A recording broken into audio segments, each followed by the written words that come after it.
मोहसिन इंसानियत सरवर आलम रहमतुल आलमीन प्यारे नबी हज़रत मोहम्मद मुस्तफ़ा सल्लल्लाहु अलैहि वसल्लम के यौम वलादत के मौका पर जहाँ हमारे मुल्क व बरसगीर समेत दीगर इलाक़ों में यौम वलादत मनाया गया, वहीं हमारे मगरब बंगाल के मुख्तलिफ़ गोशों में भी जुलूस मोहम्मदी निकाला गया और लोगों ने एक दूसरे को ईद मिलाद नबी की मुबारकबाद पेश किया। इसी के पेश नज़र बीजेपी के सीनियर लीडर और बीजेपी के थिंक टैंक कहे जाने वाले नवीन मिश्रा ने भी मोहसिन इंसानियत सल्लल्लाहु अलैहि वसल्लम की यौम पैदाइश के मौका पर लोगों को मुबारकबाद पेश किया। आइए नवीन मिश्रा जी हमसे बात कर रहे हैं और उन्होंने तमाम लोगों को ईद मिलाद नबी की मुबारकबाद पेश किया। मैं साजिद परवेज, टाइम्स न्यूज़ 18, कोलकाता।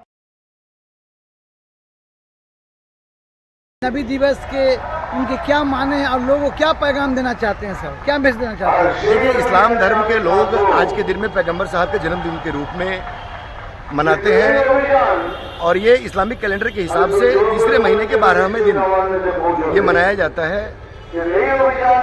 साथ साथ 15 तारीख के शाम से लेकर 15 तारीख से लेकर 16 तारीख शाम तक इसको मनाते हैं। भारत सद्भावना का देश है, भारत एकता और अखंडता का देश है, भारत धर्मनिरपेक्ष राष्ट्र है। यहाँ हिंदू हो, मुस्लिम हो, क्रिश्चियन हो, ईसाई हो, सभी लोग सब धर्म को मनाते हैं। अभी आप देखेंगे आज नबी साहब का जन्मदिन सब जगह एक दूसरे को लोग विश कर रहे हैं, एक दूसरे से बातचीत कर रहे हैं। अब इसका देखिएगा दुर्गा पूजा आएगा, दुर्गा पूजा में कितने अच्छे ढंग से लोग, पूरे बंगाल के लोग, सब लोग पूरी भेद में खूब अच्छे ढंग से सद्भावना के साथ मनाते हैं।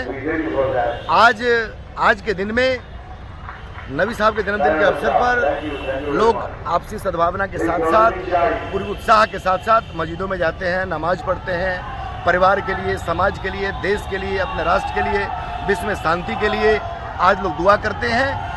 और नबी साहब के जो बताए गए शिक्षा है उस पर अमल करने का आज एक पैगाम है बहुत बड़ा। और मैं आपके चैनल के माध्यम से मेरे इस्लाम को मानने वाले जो भाई हैं या तो दूसरे धर्म के जो भी लोग हैं इस हिंदुस्तान के अंदर में, हिंदुस्तान की सरजमी पे सब लोगों को नबी साहब के द्वारा, हजरत पैगंबर साहब के द्वारा जो कही गई बातें हैं, उनके द्वारा जो शिक्षा है उस पे अमल करना चाहिए ताकि समाज में शांति कायम रहे, समाज आगे बढ़े और सब एक दूसरे के साथ मिलजुल के अपने देश को आगे बढ़ाएं। यही नबी साहब के प्रति हम सब लोगों का उनके जन्मदिन के अवसर पर हमारे तरफ से एक शुभकामनाएं। सर, अभी देखा जा रहा है कि हिंदू मुस्लिम दरमियान में काफ़ी दूरियां हो गई है। सर, ये दूरियां कैसे ख़त्म किया जाए? देखिए, कोई ऐसी दूरियां नहीं है। हिंदुस्तान की सरजमी नूरुल इस्लाम की धरती है, ये धरती APJ अब्दुल कलाम की धरती है, ये धरती अटल बिहारी वाजपेयी की धरती है, ये धरती रविंद्रनाथ टैगोर और स्वामी विवेकानंद की धरती है। परिवार में देखिए, किचन में बर्तन रहेगा तो थोड़ी आवाज़ आती है, कभी कभी छोटी छोटी मुद्दे में आपस में कोई होता है, लेकिन हिंदुस्तान की जो तहवीज है वो गंगा जमुना की तहवीज है। इस देश के मुसलमान, इस देश के जो 20 करोड़ मुसलमान हैं वो एक दिन भी बिना हिंदू के नहीं रह सकते और इस देश के 80 करोड़ जो हिंदू हैं वो बिना एक दिन भी बिना मुस्लिम के नहीं रह सकते। यही हमारी परंपरा है, यही हमारी राष्ट्रवाद है, यही हमारी एकता और अखंडता है और यही हमारी सद्भावना है। इसलिए ये चीज़ कहना, आप एक चीज़ बताइए, हिंदुस्तान पूरे वर्ल्ड के अंदर में 57 इस्लामिक कंट्री है। आपके पड़ोस में इंडोनेशिया दुनिया की सबसे बड़ी इस्लामिक कंट्री है, उसका सेकंड नंबर पे हिंदुस्तान के हमारे मुसलमान, हमारे देश में इस्लाम को मानने वाले लोग हैं। लेकिन आज बताइए कि पूरे देश के अंदर में कहीं भी कोई मतभेद, देश इतना बड़ा है, बहुत सारे बड़ी आपकी पद्धति है, थोड़े मोड़े कभी आपस में मतभेद हो जाते हैं, लेकिन सब भाईचारगी हमारी बहुत मजबूत है और हमारी गंगा जमुना की तहवीज इतनी मजबूत है कि दुनिया के लिए। और मैं आज आपके चैनल के माध्यम से कहना चाहूँगा कि 57 इस्लामिक कंट्री हैं, उसमें हमारा एक हिंदुस्तान में जो भी हमारे जो 20 करोड़ लोग हैं वो दुनिया में सबसे सुरक्षित हिंदुस्तान के मुसलमान हैं। इस्लाम को मानने वाले लोग हिंदुस्तान में सबसे ज़्यादा सुरक्षित हैं और हिंदुस्तान के लोग राष्ट्रवाद के प्रतीक हैं, हिंदुस्तान के लोग आपसी एकता और अखंडता के प्रतीक हैं और एक भाईचारगी के प्रतीक है। इसलिए हमारी धर्मनिरपेक्षता बहुत मजबूत है। इस पर कोई भी दुनिया का देश हमारी आपसे रिश्ते को खराब नहीं कर सकती है।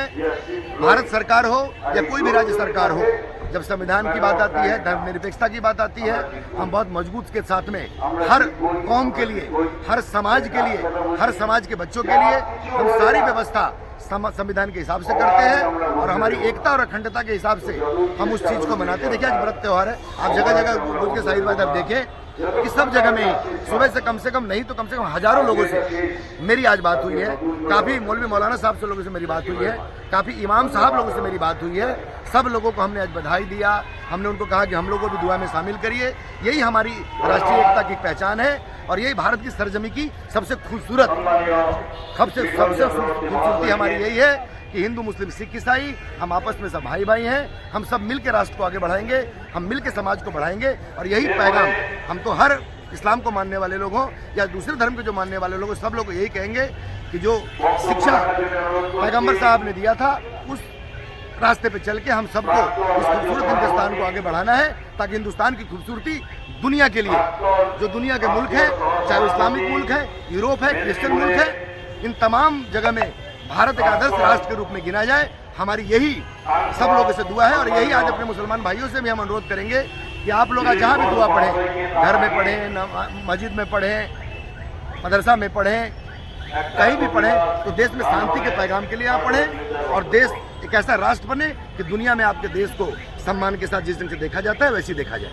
बहुत बहुत शुक्रिया सर। आप जब कभी कलकत्ता तशरीफ़ लाएं और मिठाइयों का शौकीन हैं तो कोलू टोला जकरिया स्ट्रीट के पास फेरस लैंड में ज़रूर तशरीफ़ लाएं।